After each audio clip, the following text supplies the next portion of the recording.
안녕하세요. 사연에 빠지다의 DJ 민영입니다. 오늘도 사연 시작하기 전에 구독과 좋아요 버튼 눌러주시고요. 그럼 오늘의 사연 함께 시작해 볼게요. 안녕하세요. 저는 40대 여자입니다. 제가 나이에 비해 결혼이 늦어지는 바람에 결혼한 지 3년도 채 되지 않은 풋풋한 새댁이에요. 저는 40이 넘으면서 제가 결혼을 아예 못할 줄 알았어요. 그래서 사실 결혼을 포기하고 살았습니다. 그런데 남편을 만나고 나서 많은 것이 달라졌습니다. 남편을 알고 지낸 건 오래됐어요. 남편이 제가 다니는 직장 근처에서 꽤 오래 음식점을 운영해왔거든요. 남편 식당 단골로 다닌 세월이 10년 가까이 됩니다. 저는 워낙 야근이 잦은 일이라 직장에서 거의 먹고 자다시피 해요. 그러다 보니 엄마 밥보다 남편네 식당에서 남편이 만들어준 밥을 먹은 세월이 더 깁니다. 둘 다 나이가 있다 보니 연애는 길게 하지 않았어요. 반년 딱 연애하고 바로 결혼했습니다. 둘 다 40이 넘어서 한 결혼이다 보니 불필요한 형식들은 제외하고 필요한 것들만 준비해 식을 올리기로 했어요. 저도 남편도 둘 다 일 말고는 특별히 관심 있는 게 없는 사람들이라 준비하는 내내 사소한 일로 티격태격 부딪히거나 불평불만을 가질 일이 없었어요. 사실 둘 다 너무 바빠서 준비할 시간이 없기도 했고요. 제가 워낙 일 말고는 다른 일에는 대면대면하는 성격이라는 걸 친정 식구들은 다 알고 있다 보니 친정에서는 별다른 이야기가 없었어요. 오히려 제가 결혼한다는 것만으로도 신기해서 그 어떤 것도 간섭하지 않으셨습니다. 하지만 시댁은 달랐어요. 저는 집에서 막내이기도 했지만 남편은 시댁에서 장남이에요. 그래서인지 기대하시는 바가 친정과는 아예 달랐죠. 더군다나 남편네가 종갓집이랍니다. 종신들이 다 한 동네에 모여 집성촌을 이루고 살 정도로 가깝기도 하고 옛 문화를 고수하고 계시는 보수적인 집안이었어요. 그러다 보니 제가 조심해야 할 것들이 꽤 많았습니다. 처음 인사드리러 갈 때부터 옷차림이나 말투, 행동까지 잔뜩 신경 쓰고 찾아뵀습니다. 더 긴장됐던 게 사실 시댁에서 남편은 애물단지로 불려요. 아직은 조선시대 때와 비슷한 사고방식을 가지신 어르신들이 많은 집안이다 보니 남자가 음식 장사를 한다는 거에 부정적으로 생각하신다네요. 그래서 남편이 서울에 올라와 식당을 차린다고 했을 때 온 집안 식구들이 다 반대했답니다. 거기다가 종친 중 남편과 남편 동생만 장가를 안 가서 골칫덩어리였대요. 학벌도 좋아, 인물도 좋아. 어디 하나 빠지는 게 없는 놈이 갑자기 정신 나가서는 그 먼 서울까지 혼자 올라가서 국자나 들고 술이나 파는 장사한다니만 이제는 장가도 못 가고 앉았네. 아버지가 예뻐하시던 잘난 변호사 준석이도 아직 장가 못 갔잖아요. 좋은 사람 만나면 자연스레 하게 되겠죠. 걱정하지 마세요. 남편은 어릴 때부터 하도 시동생과 차별과 비교를 받으며 커서 시아버지와 이야기를 나누다 보면 어릴 때 안 좋은 기억이 떠오른답니다. 항상 가족들 모두가 모인 자리에서 동생과 성적표를 대놓고 비교하기 일쑤였고 언제나 공부를 잘하는 동생만 칭찬하고 인정하셨답니다. 아이고, 내가 전생에 무슨 죄를 지어서 다 늙어서까지 두 아들놈 시중이나 들고 있어야 한다니. 준석이랑 나랑 둘 다 독립해서 나간 지가 언젠데 어머니가 무슨 우리 시중을 둔다고 그러세요. 다른 집은 다 있는 며느리가 우리 집에만 하나도 없잖아. 덕분에 매일 나만 혼자 제사 준비해 명절 준비하고 하다못해 김장까지 나는 다 혼자 하잖아. 다른 식구들은 며느리의 손자들까지 우르르 몰려와서 다 같이 하는데. 제사나 명절날 데려다 일시키고 김장날 불러서 부려먹으려고 며느리 데려오라는 말씀이세요? 그런 집에 누가 시집오고 싶겠어요. 그럴 거면 결혼할 여자 생겨도 저는 어머니 아버님께 말씀 안 드리고 몰래 결혼할래요. 뭐야 이놈의 새끼. 집안에 장남이란 놈이 저 말하는 꼬락서니 좀 봐라. 네가 잘나면 어떤 여자든 좋자고 따라오지. 네 놈이 변변치 않으니까 주변에 여자가 하나 없는 거야. 남편은 집안에서 말 안 듣기로 유명했대요. 뭐든지 부모님과 상의하지 않고 자기 멋대로 결정하고 움직였답니다. 종갓집 장남에게는 있을 수 없는 일이었죠. 시동생은 남편과 달리 그래도 어려서부터 착실하게 공부해 명문대를 나와 변호사까지 되었어요.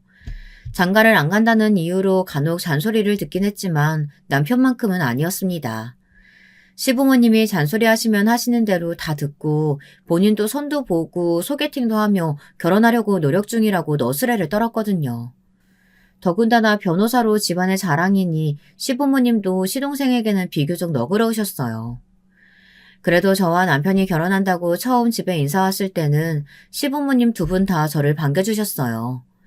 집안의 골칫덩이였던 남편이 장가를 간다고 하니 무조건 반겨주시는 분위기였습니다. 하지만 그것도 오래가지 않았어요. 저도 시부모님의 마음에 드는 며느리는 아니었거든요. 제가 성격이 보통 여자들과는 좀 달라요. 나긋하니 여자다운 면이라고는 전혀 없습니다. 옷도 매일 후드나 면티에 청바지만 입고 화장도 잘 안 해요.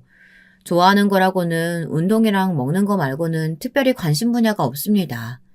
취미도 전혀 없고요. 그래서 결혼 준비도 간단하게 하고 싶었습니다.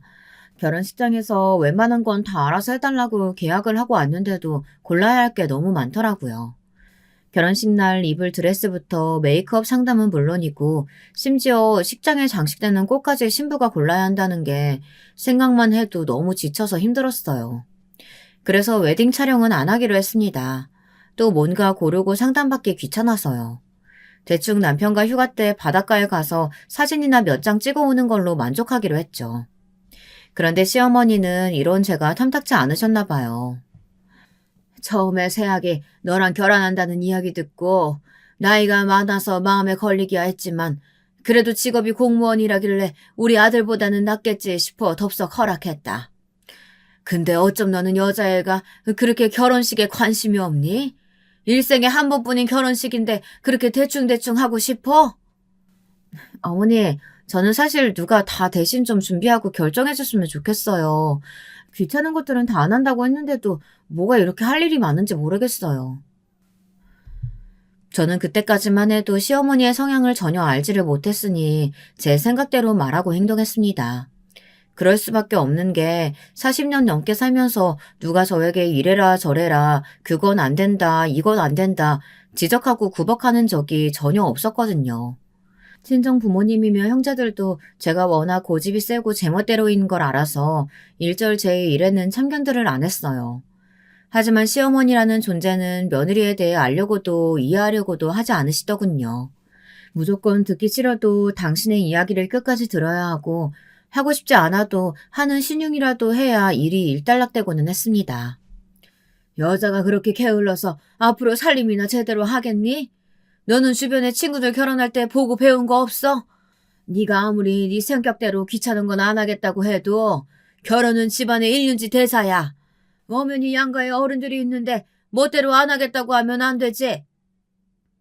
저는 결혼해서 살림을 잘할 계획도 남들 하는 결혼식만큼 호화찬란하게 할 생각도 없었지만 그 순간만은 입을 다물고 있어야 할 것 같더군요. 한마디라도 잘못했다가는 잔소리 폭격에 시달릴 것 같았어요. 알아들었으면 이거 받아라. 우리 집안에 워낙 어르신들이 많아서 네가 이 정도는 준비해와야 우리 집안 면이 서. 시어머니의 폭풍 호통을 듣고 나서야 미리 준비하신 혼수 예단 리스트가 적힌 종이를 받았습니다. 시어머니가 주신 종이에 적힌 내용은 마치 다른 나라 말 같았어요. 그 정도로 제게는 생소하기만 했습니다. 친구들이나 동료들이 결혼하면 식당에 가서 갈비탕이나 먹을 줄 알았지 이렇게 준비해야 할 게 많은 줄은 전혀 몰랐습니다. 저는 다른 건 몰라도 예단 혼수는 고민하지 않고 시어머니가 이야기해 주신 대로 다 준비하기로 했습니다. 남편이 종갓집이라는 걸 처음부터 몰랐던 것도 아니고 진작 알고 결혼하겠다고 한 거였는데 나 몰라라 할 수는 없었죠. 사실 제가 지금까지 바쁘다는 핑계로 결혼 준비에 너무 무신경했던 건 사실이니 시어머니가 이야기하신 것만이라도 착실하게 준비에 만회해야겠다 싶었습니다. 그런데 그것 또한 쉽지 않더군요. 이게 종이에 적힌 대로 무작정 따라만 하면 되는 게 아니었어요. 그 안에 제가 모르는 새로운 세상이 또 있더군요. 시부모님 한복은 그렇다 치고 시할머니부터 고모들 한복까지 다 해드려야 한다네요. 거기까지는 식구가 많은 집이니 그럴 수 있겠다 싶었어요. 친정엄마도 집안에 어르신들이 있으면 당연히 챙겨야지 어쩌겠냐고 하시고요. 저희가 이래저래 많이 양보한다고 했는데도 끝이 없더군요. 한복집도 아예 시어머니가 지정해 주셨어요. 집안 대대로 다니는 곳이 있다면서 꼭 거기서 해야 한답니다. 여기까지 오시게 해서 번거로우셨겠지만 가보시면 제가 왜 그렇게까지 이 한복집 고려했는지 아실 거예요. 바느질 솜씨가 얼마나 좋은지 몰라요. 시어머니는 서울에서는 절대 볼 수 없는 집이라며 한복집을 아주 극찬하셨어요. 저와 친정엄마는 어차피 여기까지 왔으니 그만큼 예쁜 한복이 나오겠지 하며 긍정적으로 생각하기로 했습니다. 저와 엄마도 한복을 해야기는 해야 하니까요. 시할머니와 고모들을 다 모시고 나온 시어머니는 이미 한복집에 와 계셨습니다. 가게 안에 원단이란 원단을 다 꺼내서 걸쳐보시고 패션쇼가 따로 없더군요. 이럴 줄 알았으면 그냥 알아서 고르시라고 하고 제가 와서 결제만 할 걸 그랬나 봐요. 여자들이 모여 수다를 떨다 보니 다들 한마디씩 하시는데 그 말들이 서로 은근 불편하더라고요. 구순이 넘으신 시할머니는 아주 정정하셨어요. 눈으로 원단을 보고는 이거 딱 손짓하시더니 색을 고르시더군요. 그런데 그게 실크 원단 중에 가장 좋은 광택 명주라면서 이 한복집에 있는 원단 중 제일 비싼 거라고 하더라고요. 새 아기가 서울에서 나고 자란 애라 그런가? 40이 넘었다길래 쭈글쭈글 아줌마일 줄 알았더니만 그래도 그렇게 늙어 보이지는 않네.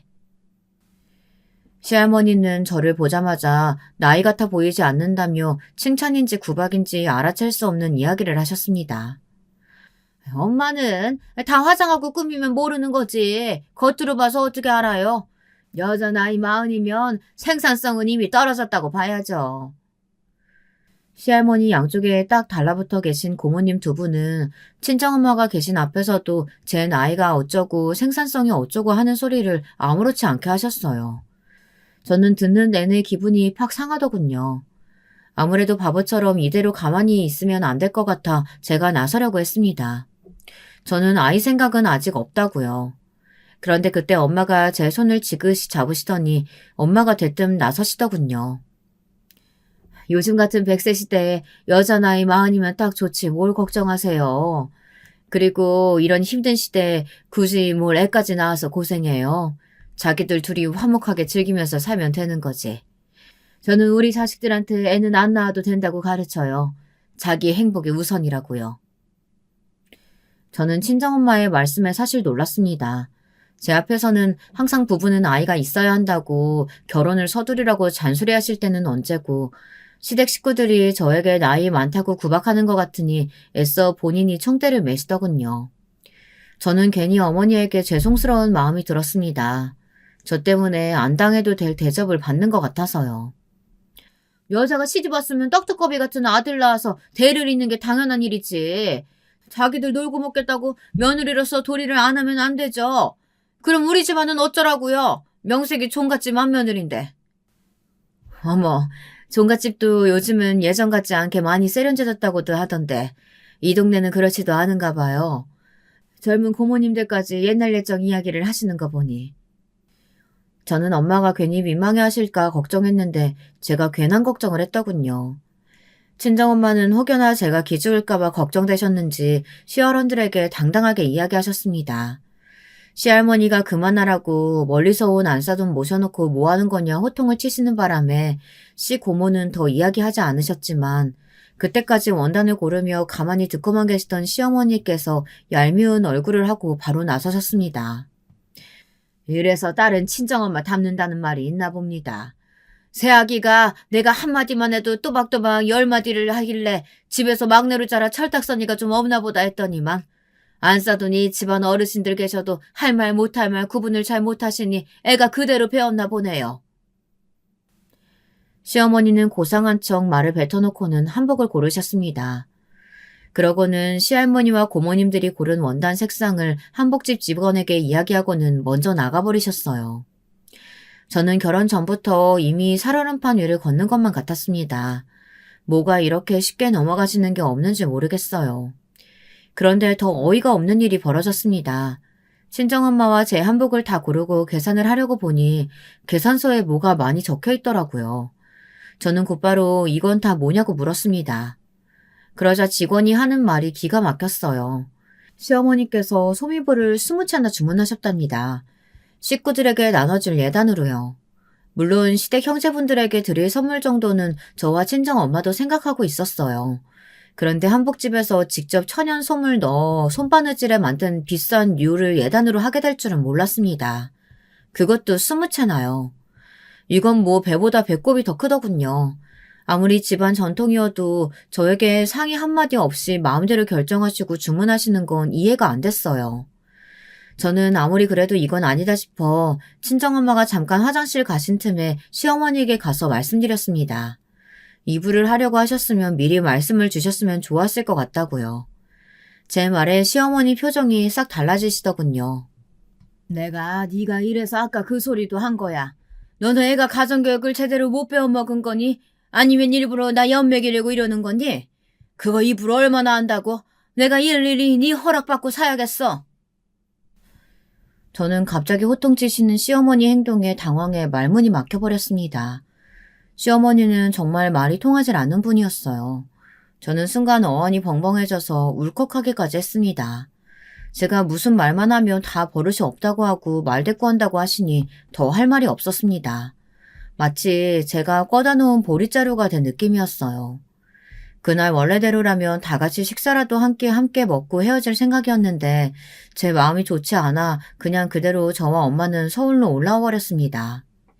지역차 혹은 집안의 문화가 달라서 생기는 문제인지는 모르지만 저와 친정엄마 입장에는 좋게 넘어가기만 할 문제는 아닌 것 같았습니다. 그날은 제가 이대로 결혼을 하는 게 맞나 싶을 정도로 고민이 됐어요. 사실 신혼집 구할 때도 저의 의견이 전혀 반영되지 않았거든요. 저의 직장과 남편의 가게가 있는 동네에 신혼집을 구하려고 했었는데 시부모님이 극구 반대하셔서 직장에서 1시간이나 떨어진 터미널 근처에 집을 구해야 했습니다. 명분은 시어른들이 올라오셔서 들르시려면 무조건 터미널과 가까워야 한다는 게 이유였어요. 하지만 남편 말에 따르면 아무래도 시부모님께서 집값이 신경 쓰이는 것 같았어요. 저와 남편 둘 다 워낙 직장이나 가게에서 보내는 시간이 많다 보니 같은 가격이라면 전세라도 직장 근처에 얻고 싶었습니다. 어른들에게도 그렇게 말씀드렸고요. 그런데 저희 의견에 시아버지가 노발대발하셨습니다. 너희는 젊은 애들이 뉴스도 안 보냐? 요즘 전세 사기다 뭐다 말도 많은데 전세는 무슨 전세? 그리고 부모가 신혼 때부터 자가로 집 사준다고 하면 어디든지 고맙습니다 하고 넙죽 받으면 그만이지. 무슨 말이 그렇게 많아? 사실 자가로 사기는 했지만 집값의 30% 정도 시아버지가 해주셨고 제가 모은 돈으로 20% 정도 했어요. 나머지 50%는 제가 제 이름으로 대출받았고요. 사실상 반반 했다고 보는 게 맞습니다. 그런데 시부모님은 30% 해주신 걸 가지고 전부 다 당신들이 집을 사주시기라도 한 것처럼 구셨어요. 물론 집을 사는데 도와주셨다는 게 감사한 일이긴 하죠. 하지만 뭐든지 저희 의견을 이야기하기만 하면 다 틀린 소리라고 일방적으로 호통을 치시면서 저희 의견은 다 무시해버리시고 들어주지조차 않으시니 속상했습니다. 저희 친정과는 전혀 다른 분위기에 힘들 때가 한두 번이 아니었습니다. 미안해. 내가 벌어놓은 게 많았으면 당당하게 내가 다 한다고 하고 일절 도움 안 받으면 우리가 원하는 동네에 집 구할 수 있었을 텐데. 자기가 다 고생하고도 마음대로 되는 게 없다. 시부모님에 대해 워낙 잘 아는 남편은 언제나 제게 미안했어요. 제가 괜찮다고 해도 자신의 말조차 통하지 않는 부모님을 답답해했습니다. 절대 변하지 않으실 거라는 걸 알면서도 계속 시부모님과 다투면서까지 변하시길 원했어요. 그래도 저는 다행인 게 시댁이 멀리 있다 보니 결혼식만 올리고 나면 특별히 힘든 일은 없을 줄 알았어요. 그런데 그게 또 아니더군요. 결혼과 동시에 본격적으로 신경 쓸 일이 아주 많았습니다. 알고 보니 제가 지금까지 너무 편하게 살았던 거예요. 사람이 살면서 집안에 그토록 많은 행사가 있는 줄은 몰랐습니다. 친정 식구들이야 워낙 제가 집안일에는 무지하고 바쁘다는 걸 알고 계시니 일일이 저를 필요로 하는 일이 없었지만 시부모님은 그렇지 않았어요. 집안의 모든 행사마다 일주일 전부터 제게 연락을 주셨습니다. 남편을 통해 전달하는 것도 아니고 제게 곧바로 연락하셔서 통보하셨어요. 행사 대부분이 제사와 집안 어르신 행사였습니다. 다음 주에는 우리 당숙 제사니까 그 전날에는 본가에 와야 한다. 그래야 시간 맞춰서 출발할 수 있어. 그리고 다음 주 수요일에는 윤석이 작은아버지 생신이니 미리 전화 드리고 주소 보낼 테니 작은 선물이라도 하나 골라서 보내. 정말 일방적이라는 게 이런 걸 두고 하는 말이더군요. 지금까지 제가 살아온 방식은 시댁에서 다 통하질 않았어요. 제 의견이나 제 상황 같은 건 전혀 염두하지 않으시고 뭐든 멋대로 통보하셨습니다. 제가 아무리 시댁 일이라고 해도 어른들이 원하시는 대로 그렇게 살 수는 없었어요. 제 일이 시댁 행사에 맞춰 움직일 수 있는 일도 아니었고요. 남편은 본인이 알아서 할 테니 제사고 작은 아버지 생신 선물이고 다 하지 말라고 했지만 저는 남편 뒤에 숨어 남편과 시부모님이 계속 다투게 두고 지켜보기만 하는 건 도리가 아니라고 생각했습니다. 저는 고민 끝에 시아버지에게 제 상황을 잘 전달하기로 했습니다. 그래도 이제 가족인데 며느리 말도 좀 들어주시겠지 싶어서요. 아버님, 집안에 행사가 워낙 많은 거야 저도 잘 알고 있지만 저도 일이 워낙 많은 업무를 직장에서 맡고 있다 보니 그렇게 갑자기 휴가를 낼 수가 없어요. 제가 시간이 맞으면 당연히 제사에 참석할 수 있겠지만요. 정확하게 매번 참여하겠다고 약속드릴 수는 없습니다. 이번 제사는 아무래도 제가 시간을 낼 수 없어서 갈 수가 없고요. 작은아버지 생신은 제가 윤석 씨에게 따로 연락드리라고 할게요. 저는 그게 최선이라고 생각했습니다. 저는 저희 작은아버지 생신이 언젠지도 몰라요. 성인이 되고는 잘 만나지도 않습니다. 친정과 달리 시댁 분위기가 가족들끼리 돈독하게 다 챙겨야 하는 분위기면 챙기긴 하겠죠. 하지만 제가 아니라 남편이 해야 한다고 생각합니다. 남편 작은 아버지니까요. 물론 가족끼리 서로 생일도 챙기고 제사도 챙기며 살면 참 좋죠. 너희 집, 우리 집 나눠서 하는 것도 야박하고요. 그런데 사회생활하면서 내 부모나 내 조상도 매번 챙기기가 불가능한데 얼굴도 모르는 시댁 어르신 제사와 생신을 어떻게 챙긴답니까? 저도 솔직한 심정으로는 시아버지에게 제가 거기를 왜 가야 하느냐고 혹은 왜 전화해야 하냐고 따지고 싶었습니다. 저 나름대로 예의를 갖추고 말씀드린 거였어요. 그런데 그 정도를 가지고도 시아버지는 난리가 나셨어요. 무슨 공무원 나부랭이가 대통령이라도 된다니? 누가 보면 나란일하는 줄 알겠다. 너는 나이살이라고는 먹을 대로 먹은 애가 어쩜 그렇게 생각이 짧아? 나이 40 넘은 며느리 받아줬으면 하루라도 빨리 어른들에게 손주라도 안겨주려고 노력을 하든지. 그게 안 되면 맏며느리로서 집안일을 알아서 척척 나서야지. 어디서 그딴 말도 안 되는 핑계를 대고 있어. 아버님, 제가 그렇게 마음에 안 드셨으면 애초에 허락하지 말지 그러셨어요. 이미 며느리로 받아놓으시고선 왜 매번 제 나이 가지고 뭐라고 하시는데요? 그게 제 마음대로 바뀔 수 있는 것도 아닌데요. 그리고 윤석 씨는 뭐 젊어요? 윤석 씨 나이면 아무리 젊은 여자랑 결혼했어도 손주는 못 보실 나이예요. 저는 내지르고 싶은 말을 반도 하질 않았습니다. 그런데 저희 시댁 분위기 아시죠? 며느리가 감히 시아버지에게 말대꾸를 내질렀다면서 집안이 발칵 뒤집혀졌습니다. 그날로 시할머니부터 고모님들까지 모두 다 돌아가면서 남편에게 전화가 왔답니다. 다들 똑같은 소리만 하셨대요. 집안에 여자가 잘 들어와야 집안이 바로 서는 건데 이제 시집 온 지 1년도 안 된 맏며느리가 저 모양이니 조상들 볼 낯이 없다고요. 남편도 어른들이 하시는 말씀이니 참고 듣다 막내 고모님까지 전화가 왔을 때는 결국 참지 못하고 한 소리 했답니다. 와, 우리 집안이 보통은 아닌 줄 알았지만 이 정도일 줄은 몰랐네요. 이건 뭐 삼류 막장 드라마에 나올 법한 시댁 정도도 아니고 거의 사람과 전쟁급이네요. 제발 그만들 좀 하세요. 다 늙어서 늦게나마 노총각 힘들게 장가갔는데 이러다 저 이혼당하면 고모님들이 책임지실 거예요? 고모님들이 저 데리고 살아줄 거 아니면 신경 끄시라고요.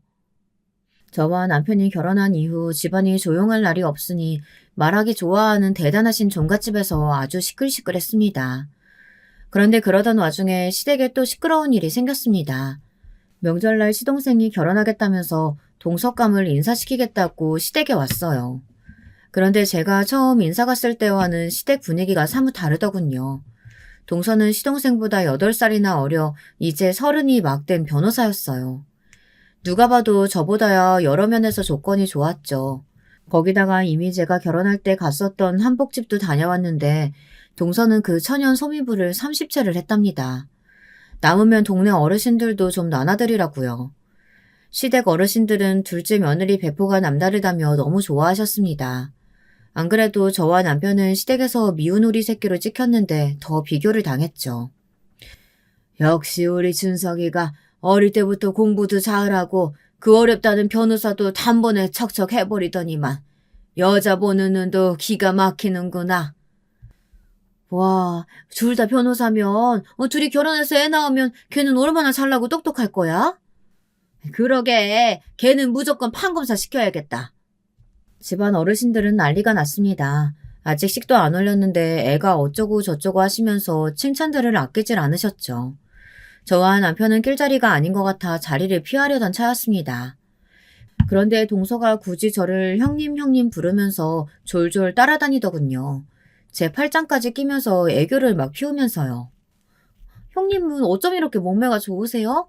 와, 팔뚝 좀 봐. 이거 알통이에요? 너무 멋있다. 일부러 건강 때문에 운동 많이 하시고 관리하시는 거예요? 저는 공부를 오래 해서 몸이 비실비실 근육이 하나도 없거든요. 부담스럽게 옆에 붙어서 앵앵거리는 게 뭔가 편하지도 않고 불편하더라고요. 왜 있잖아요. 이 사람 말이 다 진심 같지 않고 연기하는 것처럼 느껴지는 거요. 동서가 딱 그랬어요. 쉬지 않고 떠드는데 하나도 진심 같아 보이지 않았습니다.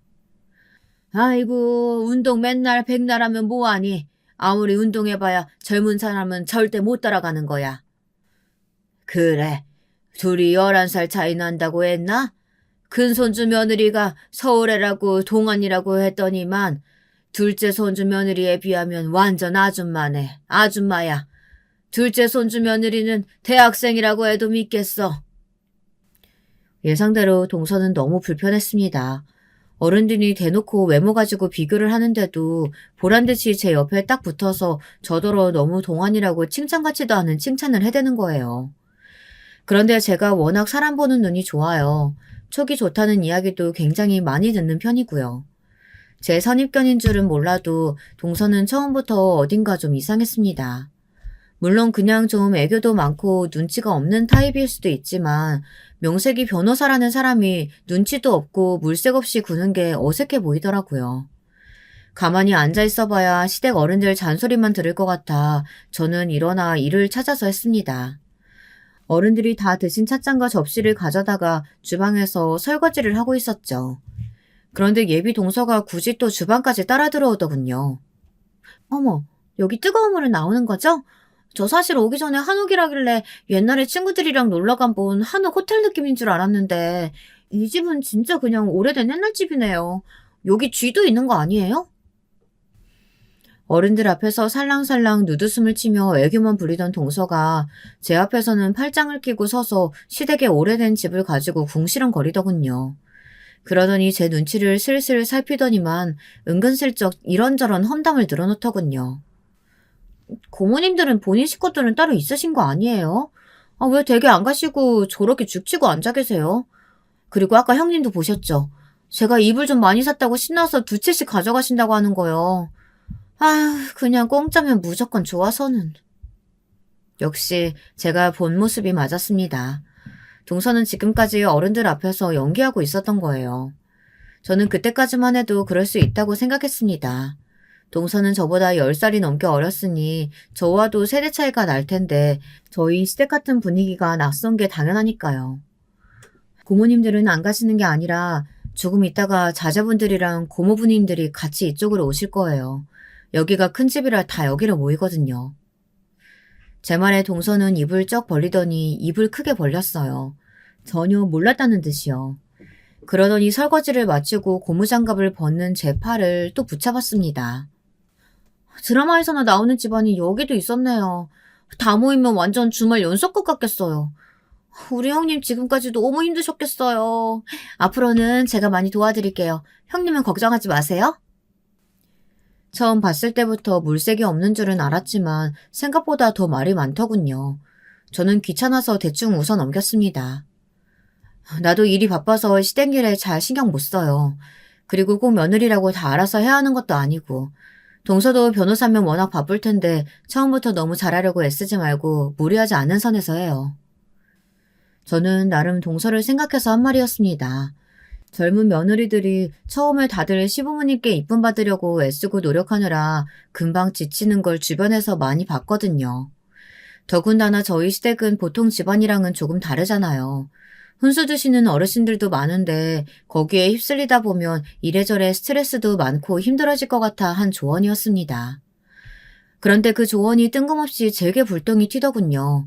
동서가 제가 한 소리를 잘못 알아들었나 봐요. 안 해도 될 일을 자꾸 만들어서 일을 키우는 이상한 재주가 있었습니다. 결혼식을 올리고 신혼여행에 다녀오자마자 뜬금없이 동서는 저와 남편까지 시댁으로 오라고 연락을 했어요. 줄 게 있다면서요. 신혼여행에서 가족들 선물을 사왔나 보다 싶었지만 저와 남편은 일이 바빠 지금은 당장 갈 수 없으니 나중에 명절에 보자고 했습니다. 그런데 동서가 뾰루퉁해져서는 어린애 같은 소리를 하더군요. 저는 형님이랑 친해지고 싶어서 그러는 건데 형님은 제가 마음에 안 드시나 봐요? 저는 순간 당황해서 그런 게 아니라고 했습니다. 저도 동서라고는 하나밖에 없는데 싫고 말고 할 게 어디 있나요? 그러자 동서는 제 말을 덥석 물고 그럼 꼭 오라고 상화했습니다. 저는 일이 아무래도 바빠 확답을 줄 수 없다고 하자 동서는 제 말에 기분이 나빴는지 싫은 티를 팍팍 내더군요. 형님은 해도 해도 너무하시네요. 저 변호사예요. 제 연봉이 얼마인 줄 아세요? 1억이 넘는다고요. 저 같은 사람도 시댁 식구들 챙기려고 이렇게 노력하는데 매번 꼬박꼬박 퇴근 시간 맞춰가면서 5일 근무하면서 편하게 세금 받으시는 공무원이 뭐가 바쁘다고 자꾸 바쁜 척 하세요? 형님은 그렇게 시댁 오기가 싫으세요? 알았어요. 그럼 어머님께 말씀드릴게요. 형님은 시댁에 오는 거 싫으신 것 같다고. 동서는 말을 아주 이상하게 하는 재주가 있더군요.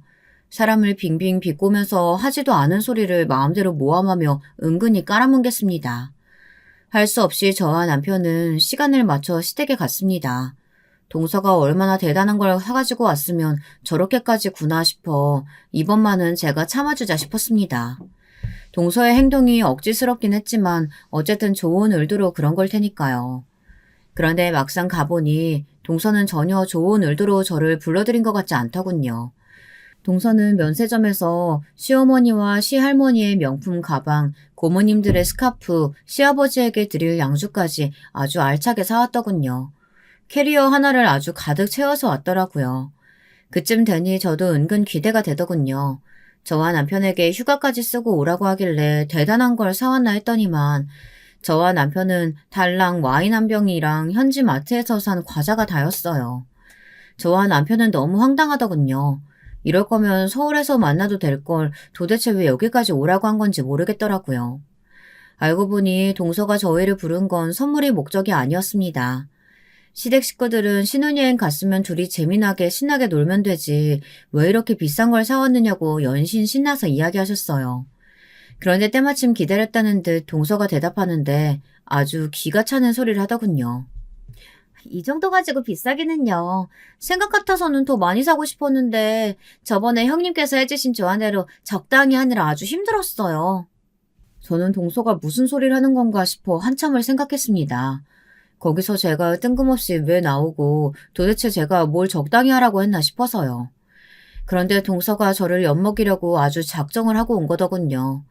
고모님들이 그게 무슨 이야기냐고 물으니까 동서가 저를 한번 힐끗 바라보더니 결혼 전에 시댁에 인사 왔을 때 저와 나눴던 이야기를 하더라고요.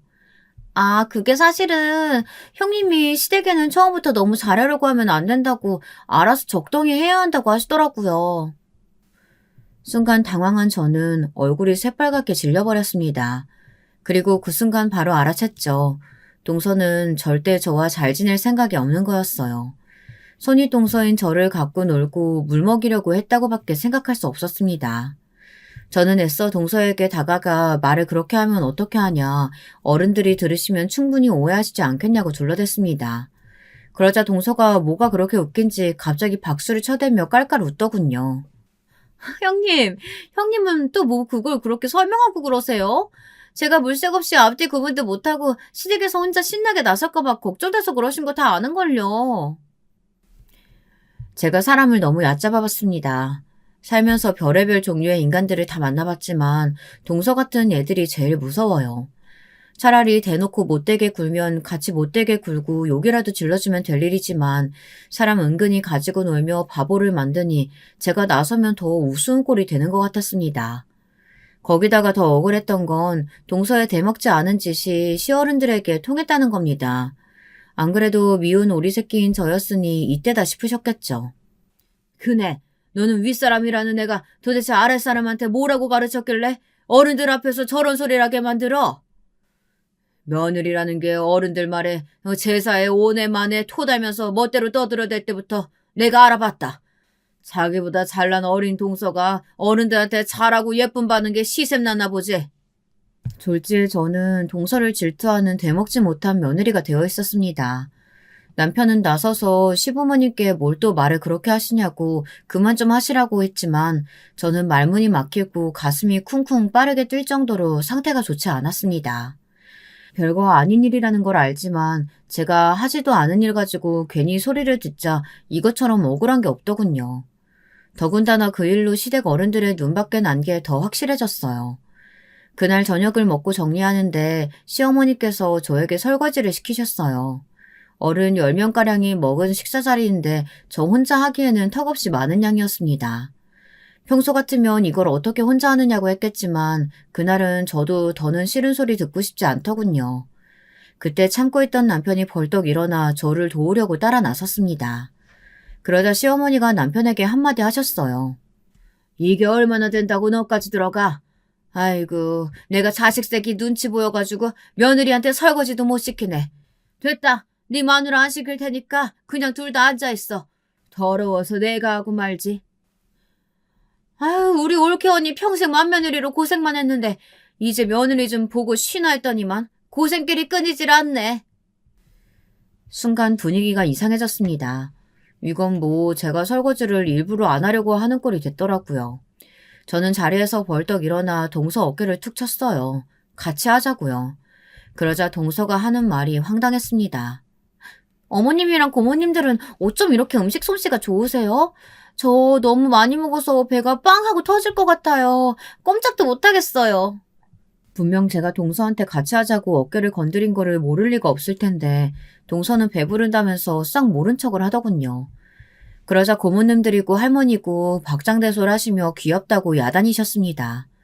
거기다가 막내 며느리한테 명품 선물까지 받았는데 가만히 있을 수 없겠다며 고모님 두 분이 서로 설거지를 하겠다고 농담까지 하셨습니다. 결국은 제가 자리에서 벌떡 일어났어요. 제가 설거지 하겠다고요. 남편은 같이 하자고 상하였지만 제가 혼자 하겠다고 했습니다. 설거지가 뭐라고 이 야단을 치나 싶어서요. 혼자 주방에 서서 설거지를 하는데 속이 부글부글 끓었습니다. 제가 바쁜 와중에 굳이 휴가까지 내고 와 이 와인 한 병 받겠다고 이 먼 시골까지 와 이런 대접을 받고 있어야 하는 건지 짜증이 났습니다. 동서는 도대체 무슨 억하심정으로 저에게 이러는 건가 싶기도 했고요. 그런데 설거지를 하고 나왔더니만 동서는 일을 또 벌려놨더군요. 다음 주에 시댁에 제사가 있다고 시아버지가 이야기를 꺼냈는데 동서가 불쑥 거기에 오겠다고 했나 봐요. 저희 친정은 제사를 안 지내서 한 번도 와본 적이 없어요. 안 그래도 어떻게 하는 건지 한번 꼭 보고 싶었는데 제가 와서 도와드려도 될까요? 할 줄 아는 게 없어서 도움이 될지는 모르겠지만요. 동서는 온갖 아양을 떨며 애교를 떨었습니다. 어쩜 마음씨도 예쁜지 말도 저렇게 곱게 할까. 우리 며느리가 와서 옆에 있어주기만 해도 우리는 힘이 나지. 저는 시아버지가 저렇게 말씀하시는 건 처음 봤어요. 제가 자주는 아니어도 시간이 나면 석 달에 한 번은 제사에 왔었는데 저한테는 한 번도 저렇게 웃으면서 말씀하신 적이 없거든요. 하루 종일 기름 냄새 맡으며 음식 준비를 해도 고생했다는 말 한마디 안 하셨어요. 아무리 집안 제사를 중요하게 생각하셔도 그렇지 동서가 제사 한 번 온다고 했다고 아주 입이 귀에 걸리셨더군요. 저는 그냥 모든 게 다 서운했습니다. 제가 말은 무뚝뚝하게 하고 마음에 있는 말은 바로바로 해야 하는 성미라 어른들 앞에서 하기 싫은 거 하기 싫다. 제 생각을 또박또박 이야기하기는 했지만 그렇다고 며느리로서 해야 할 도리를 안 한 건 하나도 없는데 이제 막 결혼한 동서만 예뻐하시니 기분이 좋지 않았습니다. 거기다가 동서는 애꿎은 저를 끌어들였다는 겁니다. 이미 어른들 앞에서 귀여움 받을 거 혼자 다 받고 와서는 저한테 제삿날 꼭 오라는 겁니다. 형님은 그래도 제사 때 몇 번 와보셨으니까 음식 준비 같은 거 잘하시겠다. 이번에도 오셔서 저 도와주실 거죠? 형님 없으면 제가 혼자 어떻게 하겠어요. 동서가 시부모님한테 잘하고 싶으면 동서 혼자 알아서 해. 왜 가만히 있는 나까지 끌어들여?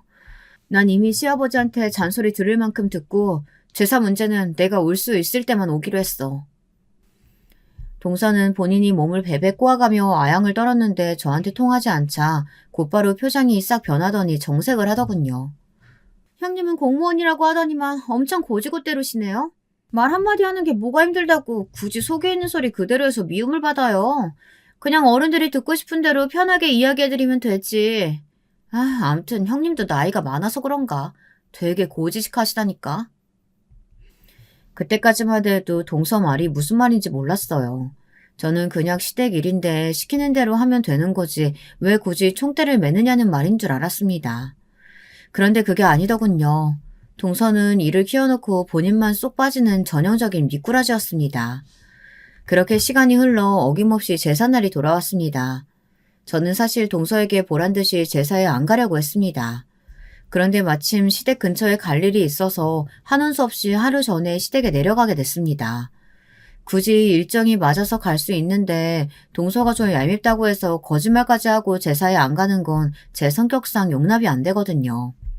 그런데 제사 전날 밤이 다 되어 가는데 동서가 오질 않더라고요. 음식 준비도 거의 다 끝나가는데 말이죠. 저는 시어머니에게 동서는 왜 안 오냐고 물었습니다. 그러자 시어머니 말씀이 안 그래도 조금 전 동서에게 연락이 왔는데 오늘은 일이 많아서 못 오고 내일 새벽에나 일찍 내려온다고 했다네요. 저는 어이가 없어서 실소가 흘러나왔습니다.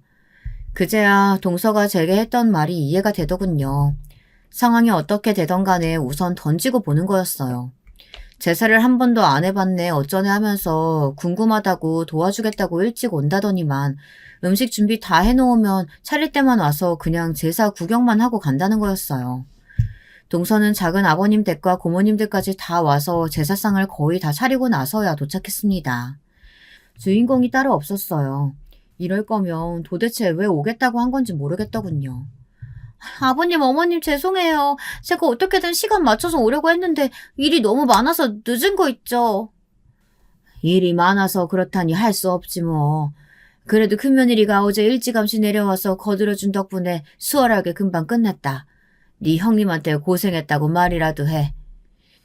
그래, 우리 조카 며느리가 생각보다 손이 야물딱진 게 음식에 소질이 있더만. 간도 딱딱 잘 보고. 웬일로 시어머니와 고모님이 저를 칭찬을 다 해주시더군요. 덕분에 언제나 어른들의 관심을 독차지하고 싶어하는 동서가 똥줄이 타는지 또 몸을 베베 꼬더군요. 너무 고생하셨어요. 그래서 이 막내 며느리가 우리 시댁 어르신들 위해서 봉투를 준비했습니다. 맛있는 거 사드시라고 넉넉히 100만 원 넣었어요. 동서는 호들갑을 떨며 봉투를 시어머니에게 드렸습니다. 어른들은 좋아서 어쩔 줄 모르셨어요. 역시 돈 잘 버는 며느리라 스케일이 다르다 하셨죠. 이제 저 꼴도 보다 보니 익숙해지는 것 같았습니다. 저는 동서를 신경 쓰고 싶지 않아 주방에 들어와서 제사상을 준비하고 남은 음식들을 정리하고 있었습니다. 그런데 그때 동서가 어느새 또 저를 따라 들어왔더군요. 그러더니 금세 또 시비를 걸었어요. 형님, 곰인 줄 알았더니만 여우짓도 하실 줄 아시네요? 제사는 절대 안 오실 것처럼 하고 가시더니만 뭉큼하게 전날 일찍 와서 음식 준비까지 다 하시고 그렇게 몸으로 때우고 점수 따시니까 기분 좋으세요? 동서는 가만 보면 나사 하나 정도 빠진 사람 같았어요. 저런 머리로 어떻게 변호사가 된 건지 신기하기만 했습니다. 동서, 혹시 애정결핍 아니야? 어릴 때 부모님한테 사랑 못 받고 자라서 안절부절하는 사람처럼 도대체 왜 그래? 난 시부모님한테 이쁨 받겠다고 아부 같은 거 하는 사람 아니니까 시부모님 사랑 독차지하고 싶으면 혼자 실컷 해. 어머, 형님, 되게 웃긴다. 본인이 어른들한테 미움받으니까 괜히 날 애정결핍으로 모는 거예요? 나 어제 일 때문에 안 온 거 아니고 오기 싫어서 안 온 거예요. 세상에 시댁 제사에 와서 일하고 싶은 며느리가 어딨겠어요. 이건 아부하는 게 아니라 약간의 애교와 돈으로 편하게 사는 거죠. 형님도 나이 먹을 만큼 먹었으니까 돈이 서열인 거 정도는 아실 거 아니에요? 역시 제 생각이 맞았습니다. 동서는 나사 하나가 빠진 게 맞았어요. 자기는 앞으로 절대 시댁 제사나 명절에 와서 일할 생각이 없답니다. 명품이나 돈봉투만 주면 시부모님이고 할머님이고 다 잘했다고 좋아하시는데 힘들게 뭐하러 음식을 만들고 일을 하렵니다. 돈으로 하면 되는데요. 가만 보면 시골 촌동네 분들이라 그런지 참 단순해요. 일은 형님이 훨씬 더 많이 하고 시부모님도 잘 챙기는데 제가 애기 좀 피고 돈봉투 척척 드린다고 절 더 예뻐하잖아요. 그제야 저도 정신이 번쩍 들더군요. 동서를 이대로 두면 안 될 것 같아서요. 저는 그대로 동서에게 다가갔습니다. 그리고 손을 번쩍 들었어요. 동서 말이 맞아. 그래. 돈이 서열이지. 자, 그럼 내가 동서가 건넨 돈봉투에 딱 2배, 200만 원 바로 송금해 줄 테니까 동서 나한테 좀 맞자. 저는 동서의 싸가지 없는 주둥아리가 마음에 들지 않아서 입술 바로 옆에 뺨을 날려줬습니다. 그리고 제 지갑에서 명함 한 장을 꺼내 동서 얼굴에 날려줬어요. 동서, 내 팔뚝 멋있다고 했지? 어때? 맞아보니까 일반인하고는 맛이 다르지? 사실 나도 나랏밥 먹는 사람이라 연봉 1억은 안 되지만 그래도 어디 가면 너보단 안 꿀리거든. 이게 뭐야? 경찰대 교수? 형님, 그냥 공무원이 아니라 경찰이었어요? 맞습니다. 사실 저와 남편이 말하지 않은 게 하나 있습니다. 제가 그냥 사무 공무원이 아니고 경찰이에요. 경찰대 졸업하고 현직에서 근무한 지 벌써 20년이 다 돼갑니다. 시부모님께 말씀드리지 못한 이유는 남편이 제게 부탁을 했어요. 시부모님이 워낙 보수적인 분들이다 보니 여자 직업이 경찰이라고 하면 이유 불문하고 결혼을 반대할 게 뻔하답니다. 위험해서 절대 안 된다고요. 그래서 대충 공무원이라고만 이야기한 겁니다. 엄연히 거짓말은 아니니까요. 그런데 얼마 전에 할 수 없이 시댁에 가서 제가 경찰이라는 걸 이야기할 수밖에 없었습니다. 고모님의 아들이 억울하게 누명을 써서 경찰 조사를 받았어요. 그 이야기를 듣고 제가 나설 수밖에 없었습니다. 마침 사건을 맡은 경찰서 팀장이 제 경찰대 친구였거든요. 없는 증거를 만들거나 법을 어기면서 도와준 건 아니지만 걱정한 것보다 빨리 해결돼서 고모님 포함 시댁 식구들이 저에게 고마워했어요. 대단하게 생각해 주시기도 하고요. 남편은 이럴 줄 알았으면 제가 경찰이라는 사실을 조금 더 빨리 말할 걸 그랬다고 했습니다. 그래서 어제도 그 일 때문에 내려온 거였어요. 고모님 댁 일로 마무리할 게 있어서요. 덕분에 시댁에서의 제 입지가 한순간에 변하게 된 거죠.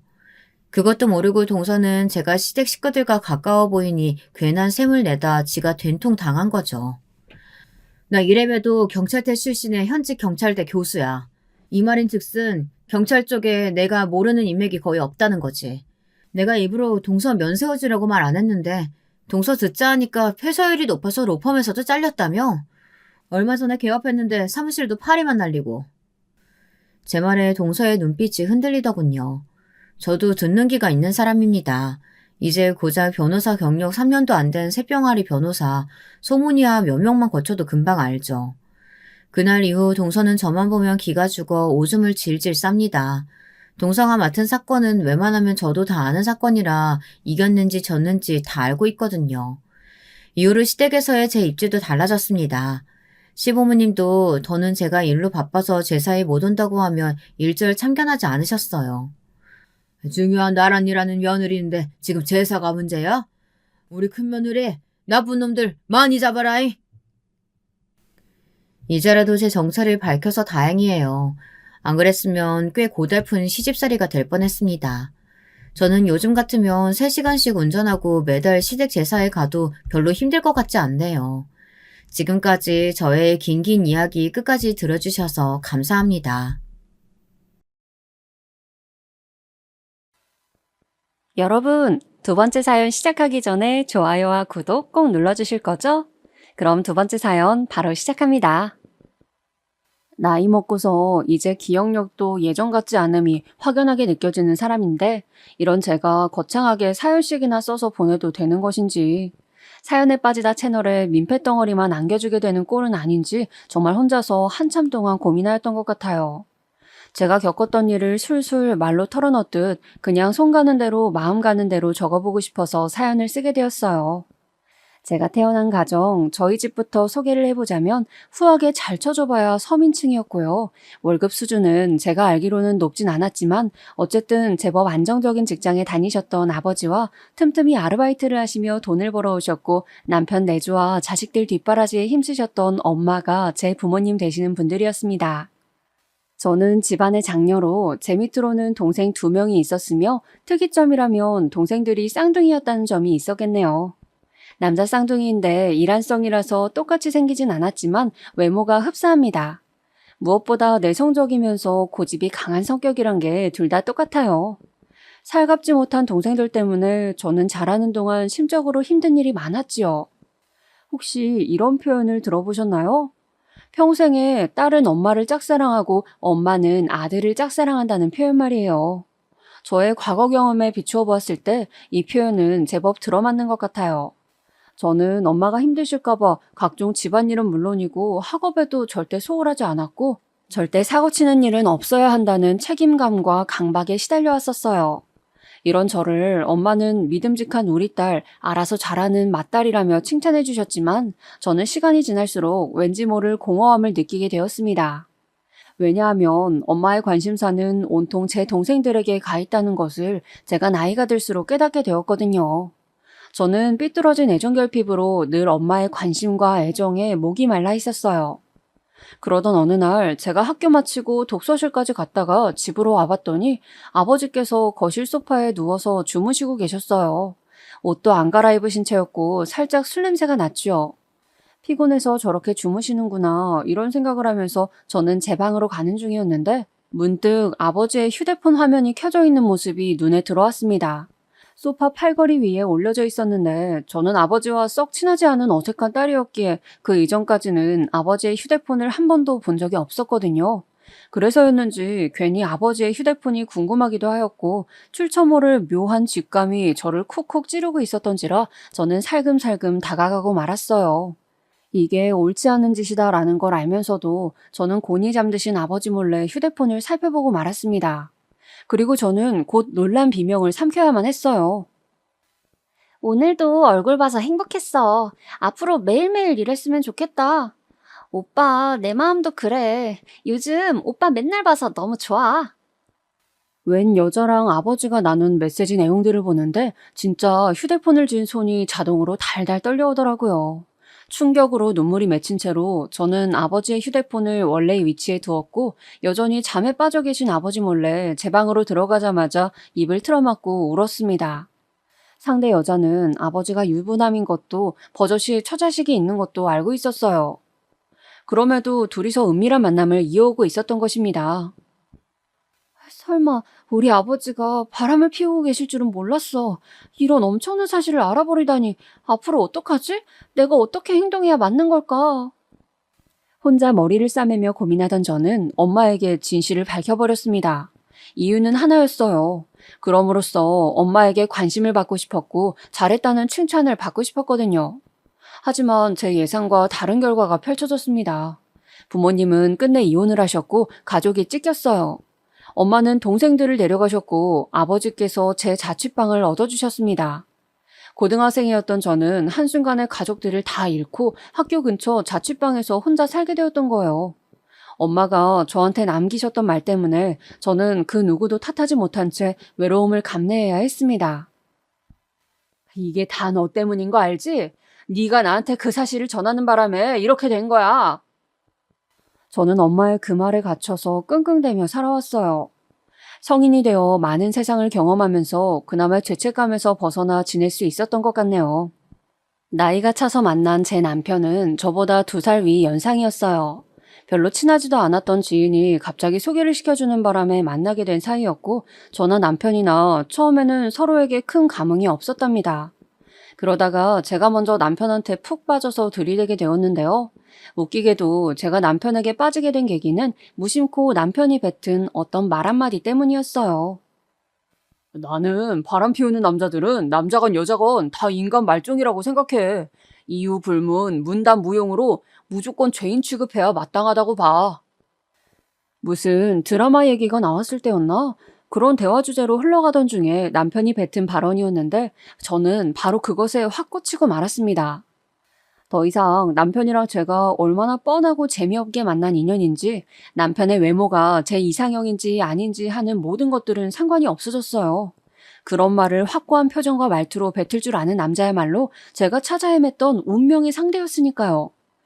저는 남편이 홧김에 속에도 없는 말을 뱉었던 것은 아니라는 확신을 가지게 된 이후부터는 진짜 찰거머리처럼 남편한테 달라붙어 다녔어요. 제가 어느 날부터 태도를 바꿔서 엄청 들이대니까 초반에는 당황해서 어쩔 줄을 모르던 남편도 점차 시간이 지나면서 저에게 적응하였고, 익숙한 것이 가장 무서운 것이라는 표현이 있는 것처럼 서로가 서로의 곁에 있는 그림이 너무나도 익숙해졌을 때쯤 결혼을 하게 되었습니다. 물 흐르듯이 자연스러운 과정이었어요. 저는 남편이 너무 좋았기 때문에 다른 건 아무래도 상관이 없다고 생각을 줄곧 해왔었는데, 막상 결혼 준비로 돌입하게 되니까 걱정이 되더라고요. 다름 아닌 제 친정 때문이었습니다. 징글징글한 애증의 대상, 저희 친정 식구들에게 제가 결혼하고 싶다는 말을 전하는 과정부터가 너무 싫었고 골치 아팠어요. 무엇보다도 예비 시댁 식구들 시부모님께서 혹시 제가 이혼 가정이고 부모님과 가깝지 않다는 것을 두고 흠이라도 잡으시면 어쩌나 하는 염려가 되었습니다. 제가 그런 부분들 때문에 마음이 편하지 않고 자꾸 고민이 된다는 얘기를 남편한테 터놓았었죠. 그랬을 때 남편이 아주 의외의 이야기를 저에게 해주었어요. 이제 우리 결혼하기로 단단히 약속한 사이니까 해주는 이야기인데 말이지. 내가 바람 피우는 종자들을 유독 혐오하게 된 계기가 따로 있어. 바로 우리 아버지 때문이야. 생각지도 못한 이야기를 듣고 저는 깜짝 놀랄 수밖에 없었어요. 남편은 저랑 사귀는 동안에 자기 집안 이야기를 저한테 거의 한 적이 없었으니까요. 이남 일녀 집안에서 막내로 태어난 남편. 그런 남편이 어렸을 적부터 기억하고 있는 시아버지께서는 무척 가부장적인 분이셨다고 합니다. 남자는 하늘이고 여자는 땅이라는 가부장적인 사고방식에 찌들어 계셨을 뿐만 아니라 술을 참 좋아하셨고, 그로 인해서 사고도 자주 쳐오셨다네요.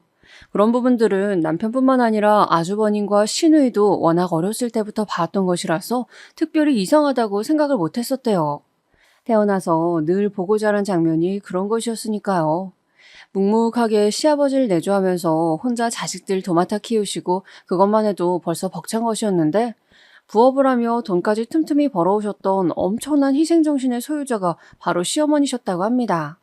시어머니께서는 당신의 남편에게 뿐만 아니라 자식들에게도 큰소리 한번 내는 일 없이 착하고 순하게 구셨대요. 남편의 말로는 천성 자체가 워낙 그러신 분이신 것 같대요.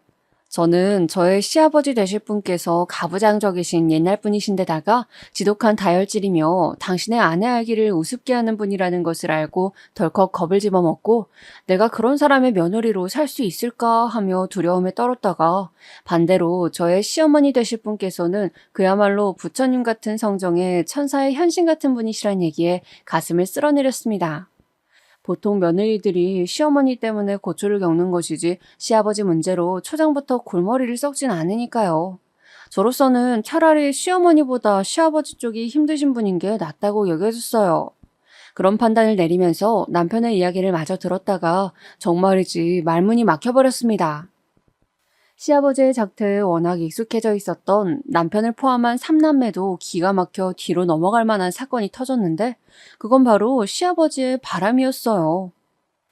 어떻게 우리 어머니 같은 분을 두시고 밖으로 내두실 수가 있었는지, 우리 어머니는 정말 가정을 위해 당신의 모든 것을 바쳐서 헌신하신 분이었으니까 정말 이해할 수가 없었어.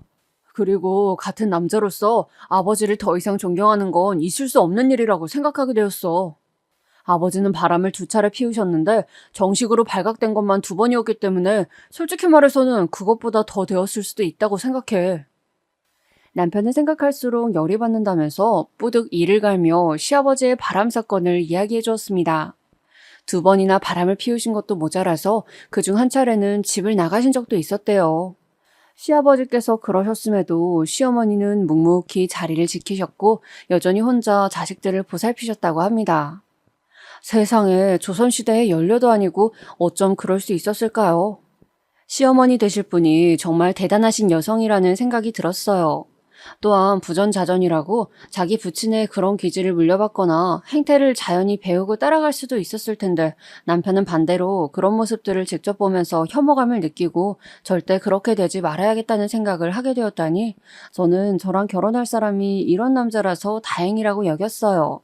남편이 저한테 이실직고 하기를 자기의 형이랑 누나는 예전에는 안 그랬는데 성인 된 이후로 사회생활을 하면서부터 점차 자기 부친의 편을 들면서 착하고 만만한 자기 모친은 등한시하기 시작했다는 것입니다. 아무래도 집안의 실권자가 시아버지이니만큼 아주버님과 시누이는 본인의 유리함을 쫓아서 시어머니를 슬슬 저버렸던 모양이었어요. 그런 이야기를 듣는데 제 안에서 울분이 났고 시어머니 되실 분이 너무나도 가엾게 느껴졌습니다. 가족을 위해 한평생 희생해 오셨고 묵묵하게 가정을 지켜오신 분인데 착하고 유순하다는 이유로 또 집안의 경제권자가 아니라는 이유로 푸대접을 받으면서 온갖 눈칫밥만 드시고 계신 거잖아요. 같은 여자로서 너무 안쓰럽다는 생각도 들었고요. 그 오랜 지난 세월 동안 시어머니께서 열심히 하신 가사노동만 시급으로 따져봐도 어마어마한 금액이 계산될 것이었는데 그런 쪽으로는 가정도 안 해보고 무조건 시어머니의 가치를 낮잡아보는 예비 시댁 식구들이 참 못난 것 같았습니다. 형이랑 누나가 그러니까 형수님이랑 매형도 점차 똑같이 따라가더라. 다들 우리 어머니를 얼마나 우습게 알고 무시하는지 몰라. 은근슬쩍 부려먹고 요리며 설거지를 다 우리 어머니한테만 몰아주고 그런 사소한 것부터 큰 것까지 다 따져보면 한도 끝도 없어. 그나마 내가 중간에서 막아줘서 망정이었지. 우리는 우리 어머니한테 그러지 말자. 내가 너한테 우리 어머니께 잘하라는 소리까진 안 할게. 다만 마땅히 해야 할 도리는 하고 살자는 거야. 남편이 아주 조심스럽게 저한테 그렇게 말을 했을 때 저는 오히려 남편에게 화를 냈습니다.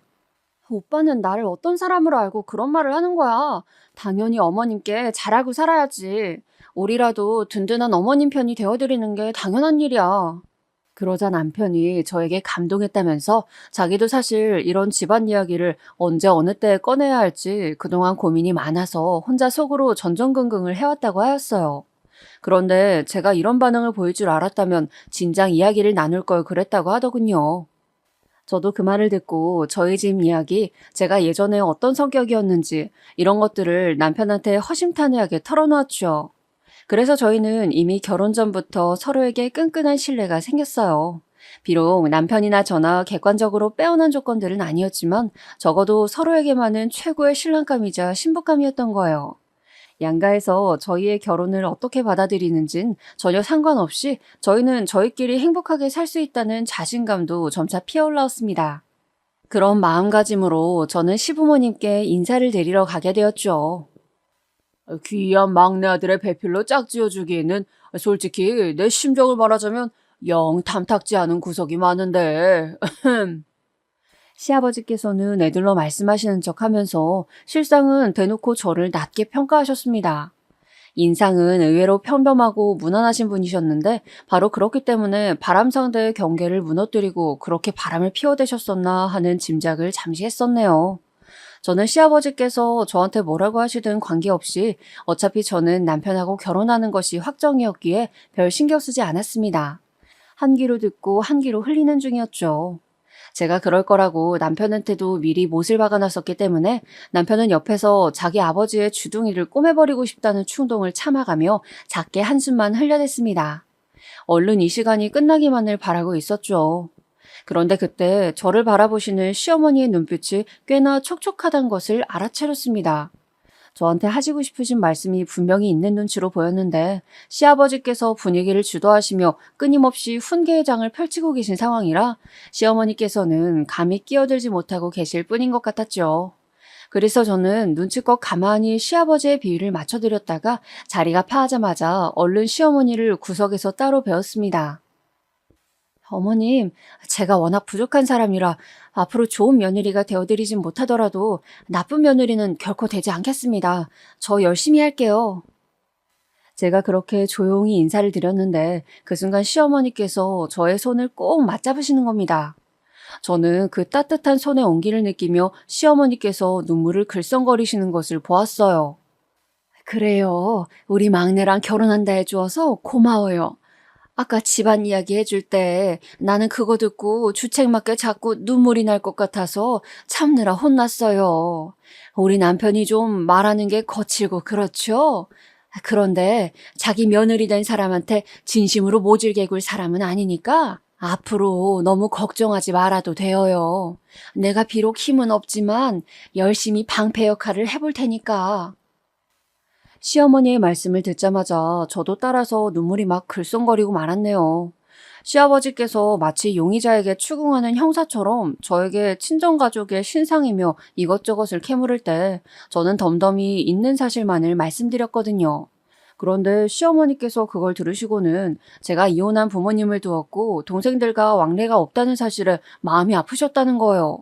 단번에 제가 아주 외로운 사람이라는 것을 알았다면서 너무나도 마음이 미어지셨다고 했습니다. 저는 아닌 척 애를 쓰면서 살아왔지만 실상은 근본적으로 애정에 지독하게 목이 마른 사람이었으므로 시어머니께서 저를 알아주시고 저에게 관심을 보여주시고 제 편을 들어주신다는 사실만으로도 가슴이 벅차오르는 기분이었어요. 시댁 재산 그거 얼마 되지도 않던데 그것도 재산이랍시고 어쨌든 경제권을 다 쥐고 있는 시아버지의 편에 서서 딸랑거릴 마음은 조금도 들지 않더군요. 아주버님 부부나 시누이 부부는 그렇게 생각하지 않는 모양이었지만 저는 시어머니처럼 좋은 분을 두고선 서열 우선주의로 시아버지만 따르는 그들이 아주 이상하다고 여겨졌습니다.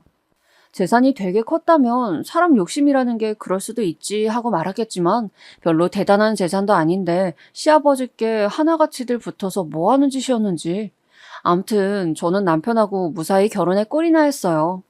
결혼식에는 저희 친정 식구들이 아무렇지도 않게 참석하여서 각자의 자리를 빛내주었고요. 그런데 본식이 끝나고 엄마가 저한테 와서 이런 말씀으로 초만 안 치셨어도 정말 완벽할 뻔했어요. 네 동생들 장가 갈 때는 더 성대한 결혼식 올렸으면 좋겠다. 안 그러니? 네가 열심히 박서방하고 같이 돈 모아놨다가 네 동생들 결혼할 때 큰 돈 턱턱 내놓고 그래. 알았지? 누나로서 그렇게 본을 보여야 동생들이 기가 살지. 제가 궁금해하지 않았기 때문에 자세히는 몰랐지만 동생들이 둘 다 자력으로 성대한 결혼식을 올리면서 장가갈 능력은 그때 되지 않았습니다. 당시에 동생들은 2명 다 결혼 생각도 없었을 때였고요. 그런데 머나먼 미래를 위해 제가 돈을 열심히 벌어서 모아놨다가 동생들을 위해 내놓아야 한다니 그냥 듣기만 해도 짜증이 나더라고요. 가장 싫었던 건 제 결혼식 날에 동생들이 미래에 치를 결혼식 이야기를 한 엄마의 태도 그 자체였습니다. 여전히 저는 써먹고 싶은 맏딸 그 이상 그 이하도 아니었으며 엄마의 아픈 손가락은 절대로 제가 아니라는 사실이 너무 싫었어요. 동생들은 썩 좋은 곳에 취직한 것도 아니었는데 엄마는 그걸 아주 높이 평가해주면서 어떻게든 항상 동생들을 기살려주기에 총력을 펼쳤습니다. 저한테는 그런 신경을 써주신 적이 단 한 번도 없었는데요. 결혼이란 것을 계기로 엄마와 새로운 관계를 정립하고선 잘 지내볼 수도 있지 않을까 생각했던 것은 저의 망상이었음을 깨달았네요. 자존심에 아무런 내색도 하지 않았지만 속으로는 너무 서러웠고 여전히 엄마로부터 혼자 상처를 잘 받는 제 자신이 나약해서 견딜 수가 없었어요. 이런 제가 시어머니의 모습에서 저를 투영하게 된 것은 어찌 보면 예견된 수순이었나 봅니다. 남편이나 저나 일 다니는 직장인이었고 신혼집이 시댁과 되게 가까운 것은 아니었기 때문에 자주 찾아뵙지는 못하였어요. 특히 시아버지께서 시댁에 계시니 저는 왠지 심적으로 편하지 않기도 하였고요. 그래도 결혼하고 나서 초반에는 한 달에 2, 3회씩은 꼬박 찾아뵈었습니다. 그리고 참 이런 표현 너무 적나라하지만 보면 볼수록 알면 알수록 시댁 집안이 개판 5분 전이라는 감상을 받게 되었어요. 우선 남편의 형, 3남매의 맞이인 아주버님부터가 아주 인성이 글러먹은 사람이었습니다. 걸핏하면 시어머니께 이거 해놓으랬는데 왜 안 해놨냐? 엄마는 내 말이 우습냐? 아버지 손에 죽고 싶냐? 이런 망발을 서슴지 않았습니다. 제가 처음에 목도했을 때 얼마나 놀랐는지 몰라요. 처음에는 아주버님께서 제 눈치를 살피셨는데 시간이 좀 지나니까 금세 풀어져서 시어머니께 저런 패륜적인 행동을 제가 시댁에 방문했을 때도 하고 만 거예요. 기가 막힌 제가 언제 한번은 아주버님께 그런 언행은 너무하다고 본인도 생각하시지 않냐 지적하니까 얼굴이 시뻘개져서 저를 노려보시더군요. 그 후로는 제가 방문했을 때는 시어머니께 나쁘게 행동하지 않으셨는데 제가 없을 때는 어떨지 모르는 일이었죠. 그리고 남편의 누나인 시누이는 한마디로 정말 싸가지가 없는 사람이었어요. 말을 할 때도 톡톡 쏘는 말투였고요. 걸핏하면 시어머니를 향해 엄마 보고 있으면 답답해 죽겠다는 식으로 비아냥댔습니다. 물론 이 폐륜적인 가풍을 주도한 사람은 바로 시아버지셨죠. 저는 가부장적거려도 진짜 시아버지처럼 가부장적이신 분은 못 봤습니다. 생각하시는 게 조선시대 뺨치는 분이셨는데 너무 웃긴 것은 시어머니로부터 그토록 대접받고 대우받길 원하시면서도 본인은 그만큼 베풀지 않으셨다는 거예요. 무릇 진짜 백이 조선시대 가부장적인 그림이라 하면 가장인 남자가 집안을 전적으로 책임지는 거 아닌가요? 그런데 시아버지께서는 책임에서는 슬그머니 뒷짐을 지셨고 받아드시는 데에만 관심이 많으셨어요. 식탁에 젓가락 한 장 놓아본 적이 없으시고 물 한 컵을 본인 손으로 떠다가 드신 적이 없으신 분. 이런 분과 살아오신 시어머니가 정말 놀라웠습니다. 결혼하고 몇 달 뒤 저는 시어머니와 따로 대화를 나눌 만큼은 가까워졌는데 어느 날 이런 이야기를 들었어요. 가정을 지키는 게 최우선이라고 생각했어. 내 새끼들 온전히 부모 있는 자식들로 크게 해주고 싶어서 꿋꿋하게 참는 버릇이 들다 보니 세월이 그냥 속절없이 흘러버린 거지. 혹자는 이런 시어머니를 두고 미련하다, 바보 같다라고 비난할지 모르겠으나 저는 당사자가 아니라면 그 입장은 함부로 헤아릴 수 없는 것이라고 생각이 들었습니다. 저는 곧 임신을 하게 되었는데 현기증이 나서 한번 쓰러진 적이 있었고 입덧도 워낙 심했기에 오로지 그냥 하루하루를 버틴다는 생각으로 지냈습니다. 시댁에 가는 것조차 힘들었고 태어날 아이를 위해 한 푼이라도 더 벌어야 한다는 욕심을 내려놓지 못해서 직장을 계속 다녔기 때문에 저는 집과 직장 외에는 아무것도 가지 못했습니다. 주말에는 집에 가만히 콕 박혀서 평일 동안 쓴 에너지를 충전했고요. 안 그러면 도저히 버텨낼 수가 없었어요. 남편이 밥 차리고 집안 청소 다 하고 그래줘서 망정이었지 아니었으면 진짜 못 견뎠을 거예요. 그만큼 임신 기간 동안 힘들었고 밤마다 전신에 두드러기가 나는 원인불명의 증세도 갖게 되어서 고역이었습니다. 시어머니께서는 대체 있으나 마나한 정도가 아니라 차라리 없는 게 도움인 시아버지를 배우자로 두고선 어떻게 자식을 셋이나 낳아서 키우셨을까 하는 생각으로 진짜 존경심이 들더군요. 그건 보통 정신머리로는 해낼 수 없는 일이라는 것을 제가 임신을 해보고 나서 알 수 있었어요. 저는 잘해주는 남편을 두어도 그렇게나 힘들었던 것을요. 버틸 때까지 버티다가 육아휴직을 낸 저는 무사히 출산할 수 있었고 건강한 왕자님을 품에 안았습니다. 사실 출산 직전에 엄마 생각이 참 많이 났었어요. 이유는 모르겠는데 아이 낳을 때가 되니까 그냥 그렇게 엄마가 떠오르더라고요. 당신의 손주를 보러 오신 엄마의 표정이 행복해 보이는 것에 저는 보람을 느꼈습니다. 하지만 이윽고 들려온 제 동생의 혼전 임신 소식이 저의 행복을 또 깨뜨렸어요. 쌍둥이 중에서 둘째라 실질적으로 친정집의 막내인 동생이 사귀던 여자친구랑 결국 사고를 친 것이었습니다. 아직 결혼할 준비도 안 되어 있으면서 무턱대고 사고를 친 것도 모자라서 당장 결혼하겠다고 그랬대요. 그런데 그 엄청난 사실을 왜 자기 누나의 출산 사흘 뒤에 말한 것이었을까요? 다시 생각해도 정말 짜증나네요. 제가 워낙 속이 좁은 누나라서 그런가 봐요. 출산의 여파로 힘들게 있는 저한테 엄마는 동생이 결혼해야 하니까 돈 좀 달라고 하였습니다. 제 반응이 안 좋으니까 금세 제 남편한테 가서 돈 얘기를 하더군요. 저는 극구 반대했지만 제 남편은 그래도 되는 만큼 지원을 해주는 게 좋을 것 같다면서 엄마 편으로 돈을 보태주었어요. 여기까지만 봐도 정말 열이 받는데 그 동생 놈이 결혼식 날짜를 진짜 기가 막히게 잡았습니다. 바로 제 아이의 100일이 있는 주말이었어요. 100일 잔치 거나하게 할 생각도 없었지만 그래도 약소하게 가족끼리라도 모여서 밥 한 끼 먹고 예쁘게 꾸민 장소에서 사진을 찍고 싶었거든요. 그런데 딱 저희 아이 100일이 되는 날이 있는 주말 토요일에 동생이 결혼식을 올리는 바람에 완전히 뒷전으로 밀려났습니다. 게다가 저희 부부한테 친정 식구들 중 아무도 잘했다거나 고맙다거나 하는 인사를 하지 않는 것에 정이 뚝 떨어지고 말았네요. 또다시 상처를 입은 저는 친정은 이제 영영 뒷전으로 하고 제가 꾸린 저만의 가정에게 충실하기로 하였습니다. 시부모님으로부터 저희 아이는 큰 애정을 받고 있었어요. 왜냐하면 저희 아이가 시부모님께는 첫 손자였거든요. 아주버님네도 시누이네도 전부 딸뿐이었습니다. 손녀만 줄줄이 얻으셨던 시부모님께서는 저희 부부가 안겨드린 손자에게서 눈을 못 떼셨어요. 저는 시아버지께서 저한테 너그러이 구시는 걸 아이 낳고서야 처음 보았습니다. 남편이 집안에서 홀로 시어머님 편을 들어온 이단아라서 그런지 시아버지는 남편을 왠지 어려워하셨고 부자관계가 대면대면한 게 있었거든요. 그래서 남편이 데려온 여자인 저하고도 썩 좋은 고부관계는 아니었어요.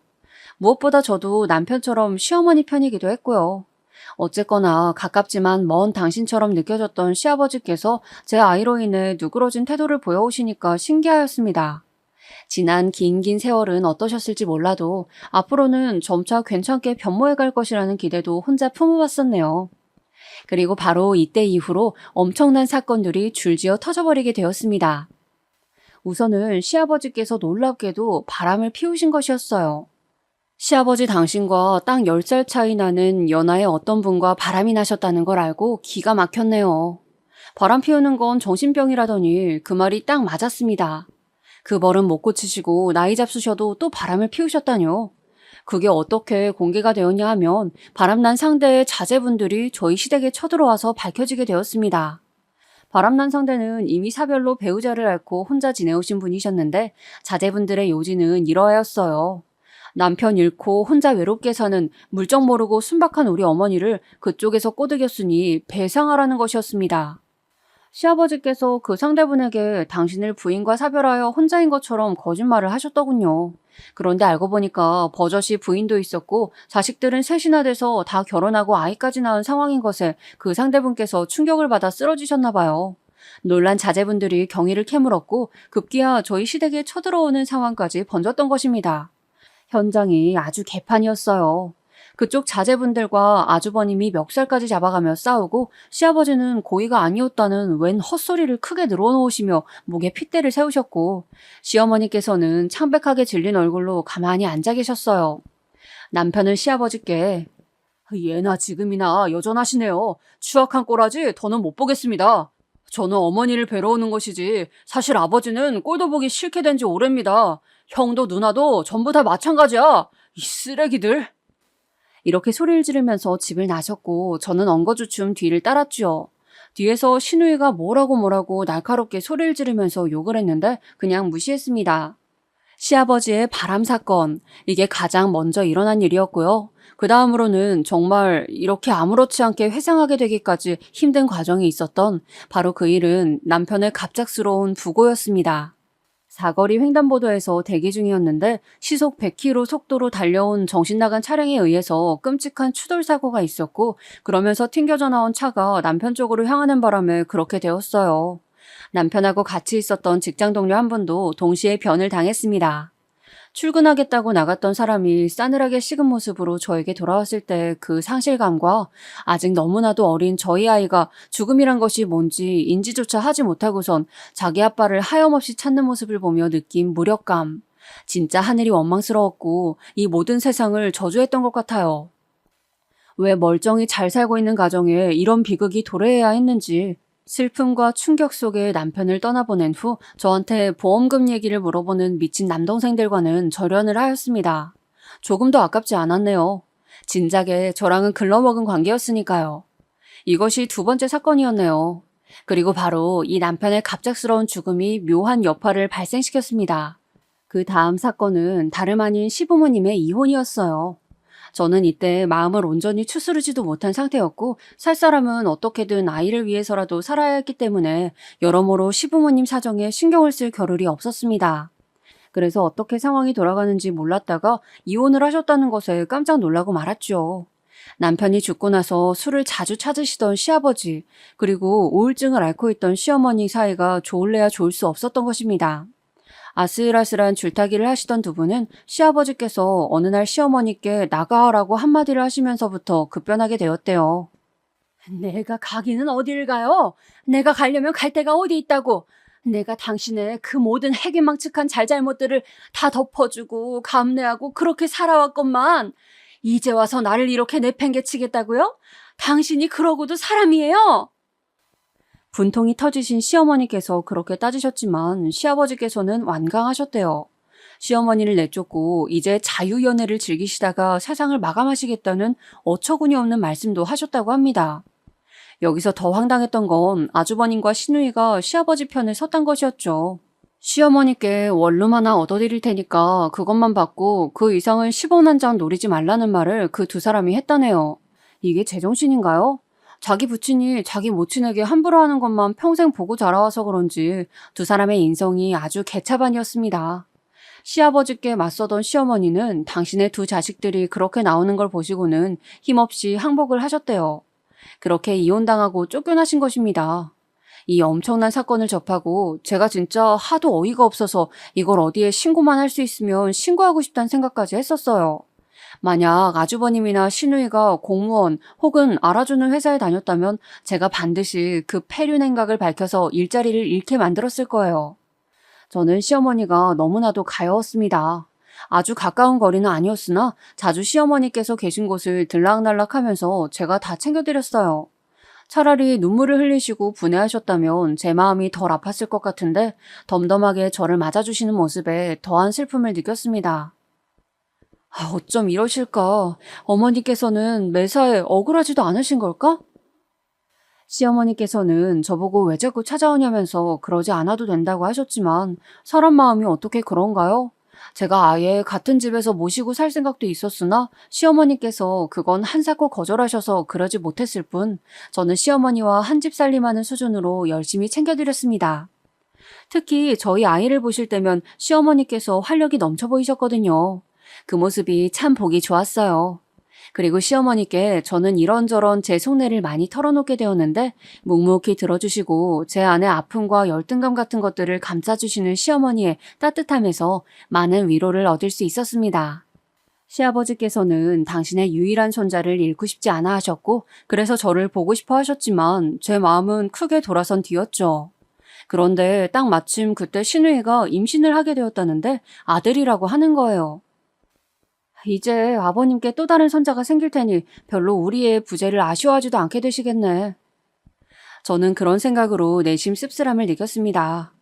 시누이가 아들을 출산했을 때 시어머니께서는 들여다보러 가셨어요. 제가 보기에는 참 소갈머리 하나 없으시게도 시누이에게 다정히 대해주시더군요. 태어난 아기도 무척 예뻐해 주셨고요.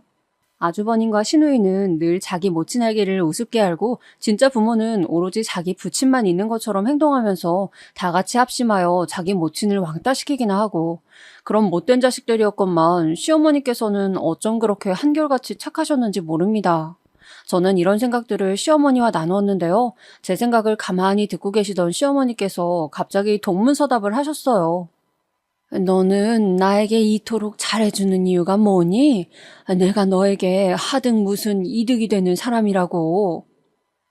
갑자기 그런 질문을 받으니까 어안이 벙벙했죠. 저는 시어머니로부터 어떤 이득도 바란 적이 없었습니다. 하지만 시아버지, 아주버님, 시누이 같은 사람들로 미뤄보았을 때 시어머니께서 어찌하여 가족들 간에도 이득을 논하시는지 알 법했어요. 시어머니께서는 착하고 만만하고 그래서 집안에서 호구가 되셨고 경제권도 없기에 이득이 없는 사람이라고 자식들로부터 취급되어 뒷전으로 밀어주셨으니 제가 호의를 베푸는 것이 어쩌면 의아하셨을 수도 있습니다. 그래서 저는 솔직하게 말씀드렸어요. 제가 착해서 이러는 것도 아니고 어떤 깊은 생각을 가지고 있는 것도 아니고 그냥 마음 가는 대로 행동하는 것 뿐이라고요. 그러더니 시어머니께서 웃으시더라고요. 내가 너한테는 꼭 좋은 걸 남겨줘야겠구나. 이렇게 말씀하셨는데 그때는 진위를 알지 못했습니다. 하지만 시간이 지나자 밝혀지게 되었죠. 앞서 일어난 사건들은 가볍게 뛰어넘는 엄청난 사건이 벌어질 참이었습니다. 시어머니께서는 놀랍게도 저에게 재산을 조금씩 넘겨주셨습니다. 저는 처음에 시어머니께 무슨 돈이 있나 했어요. 그런데 정말로 있었더라고요. 집안에서는 아무것도 모르는 척 숫자라고는 계산기도 두드리지 못하는 척 하셨지만 지난 세월 동안 시아버지의 현금을 아주 조금씩 뒤로 챙겨다가 모아두셨던 것입니다. 하지만 아무도 시어머니의 그런 면모를 눈치채지 못하였기에 이혼을 하면서도 재산 분할이라든지 이런 건 고려해보지 않았던 거예요. 오히려 시어머니께서는 작은 원룸이나마 얻으셨죠. 그 원룸도 저에게 주셨습니다. 그리고 정말 놀라운 이야기를 시어머니로부터 듣게 되었는데 우선은 제가 미묘하게 눈치는 채고 있었던 것인데 시어머니께서 치매를 앓게 되셨다는 거예요. 시어머니께서 말씀하시기를 당신의 친척분들과 워낙 교류 없이 평생을 살아왔지만 그들 중 다수가 치매를 앓다가 고통스레 생을 마감한 것만은 분명하게 아신다고 하였습니다. 그러니까 치매가 걸린 것은 아마도 높은 확률로 집안 내력, 유전일 거라고 말씀을 하셨죠. 그러면서 저에게 성능 좋은 녹음기를 사다 달라고 하셨어요. 저는 처음에 당연히 치매 때문에 여러 가지를 소리로 메모해 놓으시려는 거구나 라는 생각만 했었습니다. 설마 하니 시어머니께서 녹음기로 유언을 남기시리라고는 상상하지조차 못했습니다. 마지막 역대급 사건은 시어머니께서 어느 시린 가을날에 생을 마감하시면서 일어났습니다. 아이를 어린이집에 데려다 놓고 출근을 하자마자 경찰로부터 연락을 받아서 그 사실을 알게 되었어요. 제가 마지막으로 시어머니를 뵈었던 게 그날로부터 딱 이틀 전이었는데 하루 뒤에는 찾아뵙기로 했었는데 정말 믿을 수 없었고 허망하였습니다. 시어머니께서 이틀 전 제 가방에 쏙 넣어두셨던 녹음기, 만약 그것을 제가 빨리 발견해서 틀어보았다면 결과를 막을 수도 있었을지도 모른다는 죄책감에 미칠 것 같았죠. 하지만 이미 벌어진 비극이었고 인간의 존엄을 잃어가며 죽는 것만은 사절이라고 하셨던 시어머니께서 당신 스스로를 위해 내리신 선택을 제가 감히 비난할 수는 없는 것이었습니다. 그리고 저는 장례식을 앞두고 혼자 고민하고 있었어요.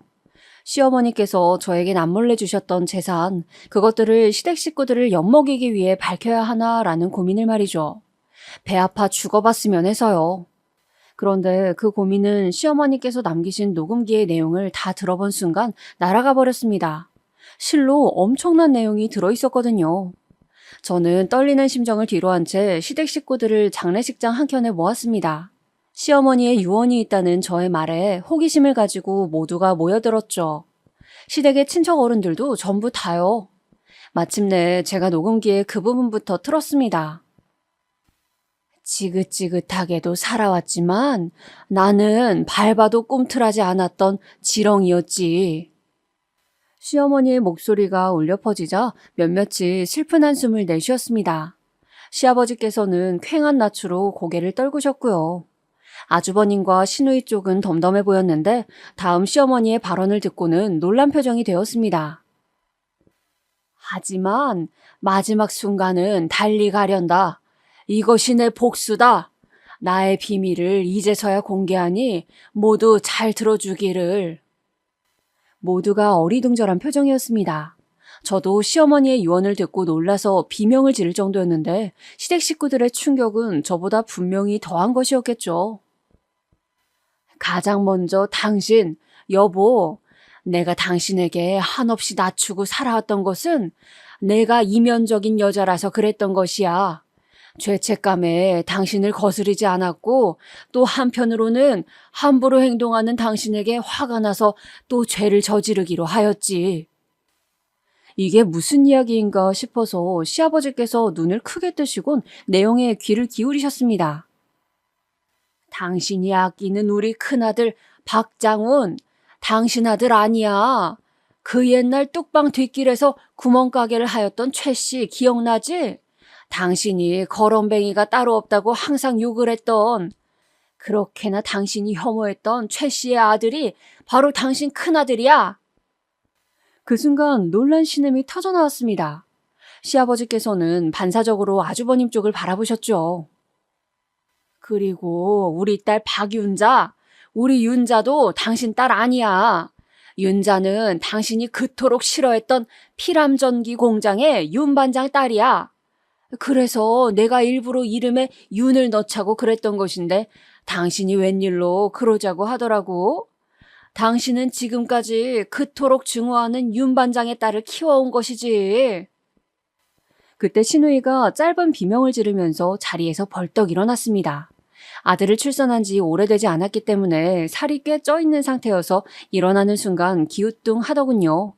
그 모습을 시아버지께서 흔들리는 눈동자로 보고 있었습니다. 먼저 간 우리 막내 박기훈, 기훈이만이 유일한 당신의 친자식이야. 당신은 유일한 자기 핏줄과 서먹서먹하게 지내왔던 것이지.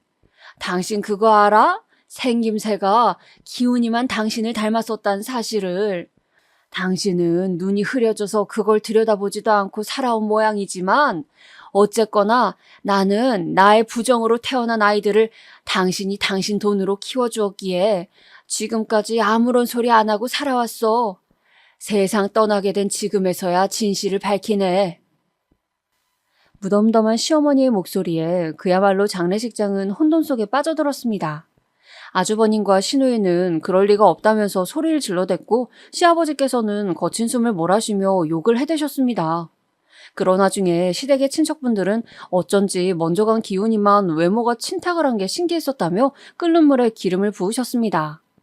결국 유전자 검사가 진행되었고 진짜로 아주버님과 시누이는 시아버지와 부모 자식 관계가 성립하지 않는다는 결과가 나왔어요. 저희 아이는 시아버지의 손자가 맞는 것으로 나왔습니다. 그 뜻인즉 시아버지의 유일한 진짜 친자식이 제 남편이었다는 시어머니의 유언이 진실이었다는 것이었죠. 시아버지께서는 머리를 부여잡고 크게 절규하셨습니다. 시댁이 완전히 초토화가 되어버렸어요. 시댁의 재산은 오롯이 시아버지께서 다 쥐고 계셨는데요. 시아버지께서는 아주버님과 시누이에게 절대 물려줄 수 없다며 전 재산을 사회에 환원하는 한이 있더라도 결코 물려주지 않겠다고 못을 박으셨습니다. 내 재산은 반드시 내 친손자한테만 물려줄 거다. 내 피가 섞이지 않은 사람들한테는 절대 못 줘. 시아버지께 자기도 손자를 안겨드리게 되었다며 기세등등했던 것이 시누이였는데 청천벽력이었죠. 아주버님은 자존심이 무척 상하셨는지 본인의 친부를 찾아가겠다면서 시댁의 재산 따위는 받지 않겠노라고 소리를 지르셨어요. 심지어 각서까지 쓰셨고요. 그런데 그게 홧김이었는지 며칠 후에는 무척 후회를 하며 용서를 또 비셨다고 하네요. 충격이 조금 진정되고 나니까 시누이는 다른 부분에서 정신이 나가버린 모양이었어요. 바로 본인이 괄시하였던 자기 모친만이 진짜였으며 자기 부친이라고 따르며 믿어왔던 쪽은 가짜였으니까요. 아버지는 내 진짜 아버지가 아닌데 엄마만 내 진짜 엄마였는데 내가 무슨 잘못을 한 거지? 오빠랑 나는 이분남매였다니. 시누이가 아주버님 앞에서 넋이 나간 채로 계속 중얼거리던 모습을 목격했는데 기분이 이상하더군요. 저는 이미 형편이 여유로웠으므로 시댁의 재산 따위 탐나지 않았지만 시아버지께서 눈물로 호소하시며 내 유일한 친손자를 위하고 싶다며 매달리시는 모습이 어딘가 통쾌한 듯 하여서 그냥 멋대로 하시게 두었습니다. 시댁 친척들은 아주 이때다 싶었는지 아주버님과 시누이를 집안에서 도려내려고 하더군요. 지난 세월 아주버님과 시누이가 착하고 좋은 모습을 보여왔다면 상황이 달랐을 수도 있겠지만 그게 아니었으니 자업자득인가 봅니다.